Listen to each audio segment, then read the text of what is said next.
that we will get later on this evening. Hello, Staples Center. Fantastic matchup between Luka Doncic and LeBron. It's on ESPN and ABC. LeBron, he's done pretty dang good on Christmas Day. 17 years ago today, baby LeBron made his debut on Christmas Day. It was a memorable one. He scored 34 points. 14 came in the first quarter. James added 6 assists, and he put up the most points on Christmas Day before their 21st birthday. No one ever did that. In 2010, James played in his first Christmas Day game with the Heat. He had 27 points, 11 rebounds, 10 assists, recording his first and only career triple-double on Christmas. He led the way in the Heat's blowout win over Kobe Bryant and the Lakers. And then 3 years later, the Heat and Lakers again would meet on Christmas Day, this time without Kobe on the court. James recorded a modest 19-8, gave a couple of stocking stuffer dunks like that. Oh, off the alley-oop passes from Dwayne Wade. That's nice. LeBron has scored 361 points on Christmas Day in his career. That ranks third on the all-time list. He needs 17 points to pass the Big O, Oscar Robertson, for second, and then 35 to pass Kobe Bryant for the most points on Christmas Day in NBA history. Santa Perk with more on the King. We will have that later on. And coming up later, the learning curve between Luka and LeBron tonight, how the Mavs and Lakers superstar showdown could set the tone for the rest of the season. Full coverage is happening ESPN and ABC. Developing NBA stories, we keep tabs on James Harden, his efforts to get into the Rockets lineup. Houston's game in Portland tomorrow is on. Harden will be able to play if he has a negative COVID test today. James needs 4-day quarantine, 4 consecutive negative tests to be eligible after breaking league protocol. Going to a party for a friend, indoors, maskless. It cost him $50,000. Rockets opener postponed Wednesday because, well, they couldn't suit up 8 dudes. Woj is with us on SportsCenter. That is Christmas joy for you, the SportsCenter viewer. So, Woj, we kind of laid out what has to happen with Harden. When do we know for sure what his status will be for the game tomorrow? Well, he needs to pass his final in a series of COVID-19 tests on Friday. Then he can get on the plane with the Rockets. However many Rockets are headed to Portland to play Saturday night. But he is, headed, certainly be able to head there and play past this quarantine and get with a team right now. That is in a position where, like earlier this week against Oklahoma City, they're struggling to have 8 players against the Blazers. Right now, it looks like they're going to have 8. They actually might travel with 9, but they have 1 injured player, Chris Clemens, and you need 8 players to be able to start an NBA game. All right, we'll circle back to that, but let's go with Harden because right now, hypothetically, can he play Saturday for the Rockets? Hypothetically, is there a chance he's playing for somebody else soon? Where are the trade talks? Well, the Rockets have continued to engage around the league. There are teams in both the East and West, John, who have interest in Harden, but they haven't really felt like they've gotten market value offers for him yet, and think that holding on to him, getting him back on the floor, hopefully playing well in Houston with their group, buys them time, for the offers to start improving. But the Rockets don't feel like there's an imminent deal out there. And I think especially this early in the season, you see teams trying to figure out what they have and are they better than maybe they thought? Maybe are they not as good as they imagined they would be? And that can always influence the kind of offers you're willing to make, and for the Rockets, the kind of offers they're going to get.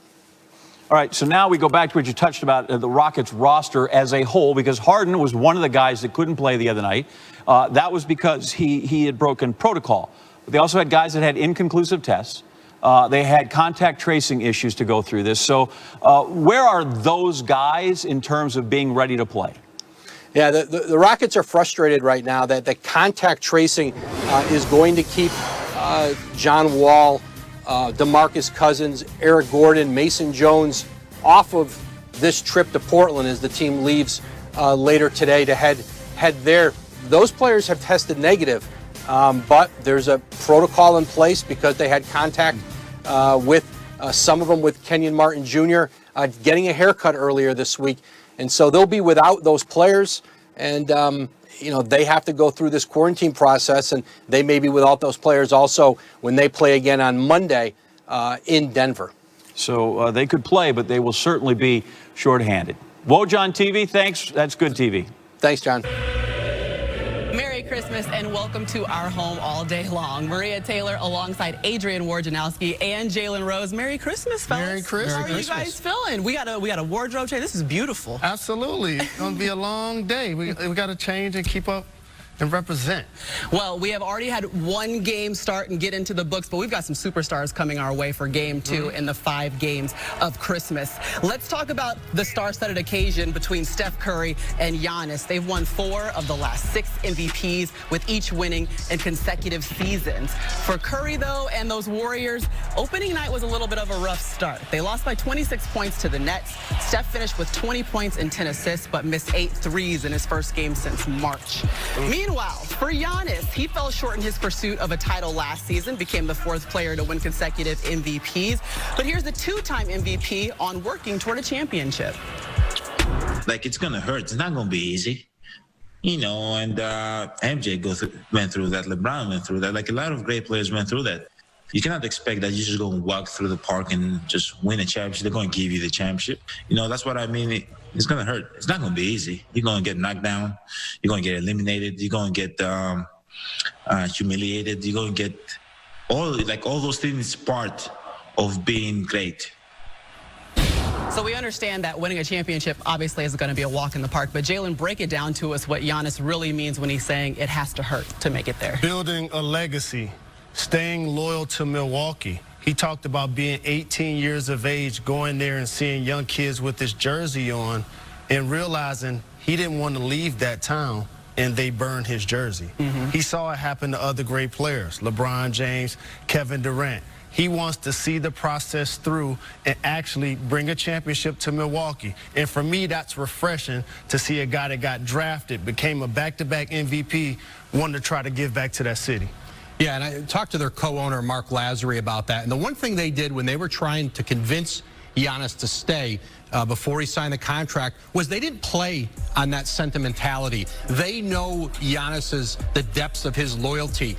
But what they really sold him on was that they were as driven and determined as an organization, an ownership group, a front office, a coaching staff, that they wanted to win as much as he did, and that this window of 5 years now, you know, that they're going to pull out every stop to do that. Well, we always hear Jalen keep saying, like, it's Merry Christmas for Giannis. He signed the biggest deal in NBA history. We saw that they added Drew Holiday to their roster. They're trying to prove that, like you said, Woj, they want to win. Do they have enough, though, to do it this season? I believe they do, and one of the things great players have to sometimes do is look within. And for the Milwaukee Bucks to actually achieve their goals, Maria, Giannis is going to have to be a better free throw shooter, a better three-point shooter, and more effective late when he has the basketball in his hands.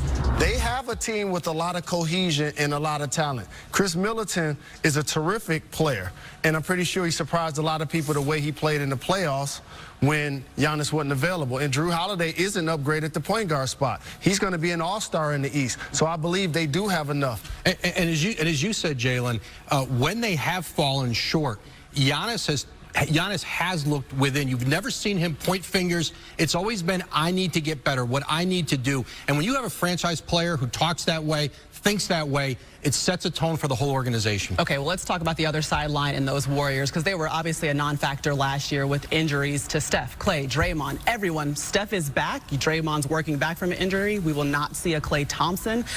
What does Steph have to do this season to make them a factor in the West? Well, you know, it's been about a celebration of the Bay with the versus battle, E40 and Too Short. We got the Warriors on today.